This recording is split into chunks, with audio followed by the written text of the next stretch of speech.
Welcome to my YouTube channel. Kung bago ka lang sa channel na to at true-blooded Aldab Nation ka, tama po ang channel na pinuntahan mo. Kaya considering na po kitang bagong subscriber. At huwag mong kalimutan pindutin yung bell para lagi po kang updated sa bagong video na ilalabas ko. Salamat po sa iyong pag-click sa channel na to. Welcome back mga kaaldab. Ito na naman po ang inyong lingkod, si Mr. Destiny. At syempre dito na naman tayo sa pinakamaiinit na update po ngayon sa social media. Di po ba panalo na naman po si Mr. Destiny sa labanang ito?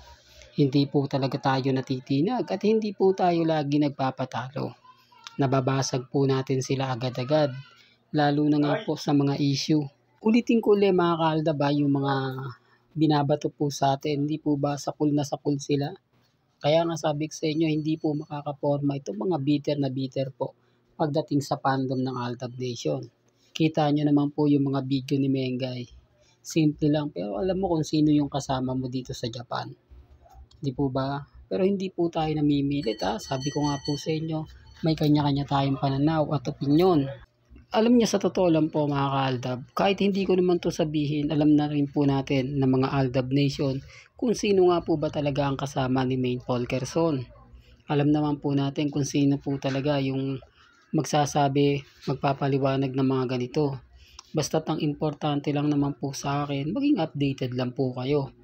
Malaman nyo kung ano po yung mga kaganapan, na gaya po ngayon, walang post si Alden, yung mga interview ni Alden, hindi ko na po pinakita sa inyo, pinanood sa inyo. Kasi alam nyo naman po na, ano lang naman po siya.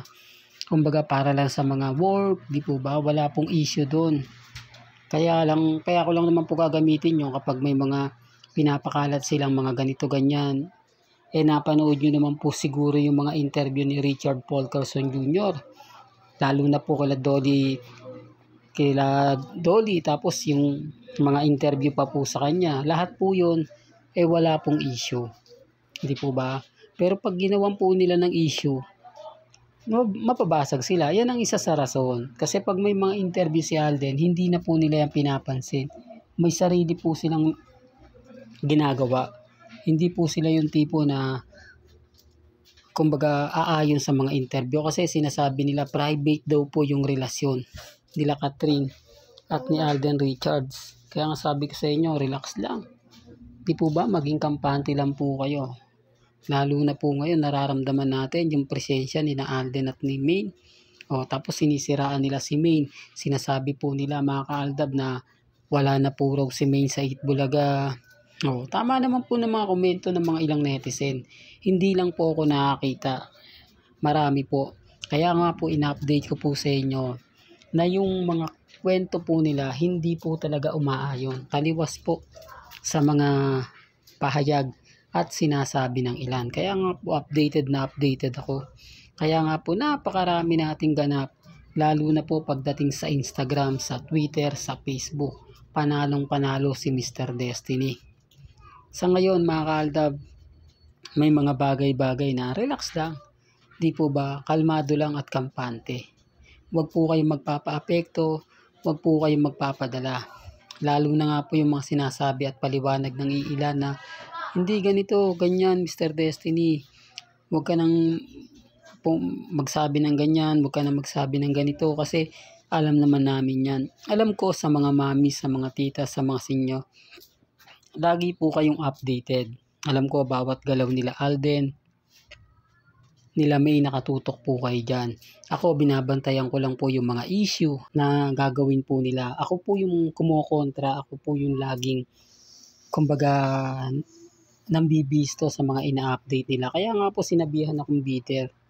Kaya nga po lahat sila nagagalit sa akin, naiinis, pinakikialaman ko daw po yung mga sinasabi daw ganito, ganyan.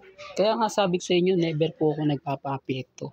Never po tayong nagpapadala sa mga bagay-bagay po na pinapaliwanag po nila.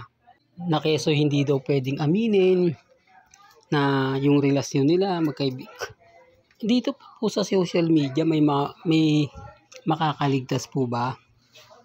Dito po ba sa pagdating sa showbiz industriya wala po ba makakapuna? Hindi po ba naghiwalay nga po si Jack Roberto at si Barbie Fortesa dahil din po sa mga kumakalat na talagang simula pa lang po umpisa. Tapos si Daniel Padilla nag-aaligid po sa bahay ni Catherine. Kaya sabi ko sa inyo, may mga bagay-bagay po o may mga punto na tignan nyo po, di po ba? Siyempre, respeto na rin kay Alden yan at sa mami po ni mami ni Catherine. Kailangan close sila, di po ba? Kaya sabi ko sa inyo, relax lang po kayo. Maging kampante. Di po ba? Huwag po kayong magpapa-apekto sa mga ipapakalat nila, sa mga ganito, sa mga ganon. Di po ba? Sinasabi ko lang po ito mga kalab para lang klaro. Pinapalawanag ko lang to sa mga bitter po sa mga netizen, sa Aldab Nation, yung mga ilang netizen. Sa ngayon mga kalab, wala naman pong update, wala namang post, walang ganap sina Alden Richards, si Maine Paul Querson. Yung mga iba gagawa na naman ng issue. Antayin po natin, ilang tulog na lang po. February 14 na. Araw ng mga puso na kung saan lilipad nga po papuntang Bangkok, Thailand. Si Mrs. Paul Querson. Issue na naman yan, Mr. Destiny. Tinawag mo na naman siyang Mrs. Paul Querson. Alam mo naman na talagang pinanggigigilan ka kapag binabanggit mo yan. Totoo naman po May kanya-kanya po tayong pananaw at opinion. Kaya ako nga po binabasag itong mga to na sinasabing magkasama daw po si Catherine at si Alden Richards sa February 14. Kaya nga po inaabangan na rin natin yung araw na yan para makita naman po nila, mapanood po nila kung sino nga po ba talaga yung totoong kasama ni Richard Paul Querson. Maliit lang po ang Pilipinas para kina Alden at kay Catherine. Kung magpupunta po sila sa mga private restaurant o hotel, doon may kita nyo kung magkasama talaga sila o hindi. Hindi po ba? Kaya ang sabi ko sa inyo, si Mengge at si Alden, di po ba dati madalas makita naman talaga yan sa Sofitel Hotel. Pero simula nga po na nagkaroon ng mga ganito ganyan, talagang di po ba? Hindi, real talk to mga ka-Aldab. Kasi sabi ko nga, ito, re-remind ko lang, uulitin ko lang po. Sa mga kaganapan po nila Ogie Diaz, nila Christopher Min, kung talaga may relasyon sina Alden at si Catherine, panay update yan, panay post yan. Hindi po ba? Na may something na ganito, may something na ganun. Wala Tapos bumaliktad na si Ogie Diaz at si Christopher Min. Linis na agad yung pangalan nila sa Katin. Wala nang update, hindi na gaanong binabalita pa yan. Yung Abante News, medyo dumistansya na. Hindi po katulad ng dati, panay post, panay update. Kasi wala Ang layo, lahat ng interview ni Alden, hindi po umayon sa kanila Yung tipong ine-expect nila na yung interview yung interview para kay Alden, papabor sa kanila. Wala. Hindi po ganun nangyari. At wala pong ganung pangyayari. Kaya nga sabi ko sa inyo mga ka-Aldab, relax lang po kayo. Di po ba? Maging kalmado lang kasi basag naman po talaga sila Hindi sila makakaporma lalo na po ngayon pagka nararamdaman mo na yung presensya nila Alden at ni Maine. Di po ba?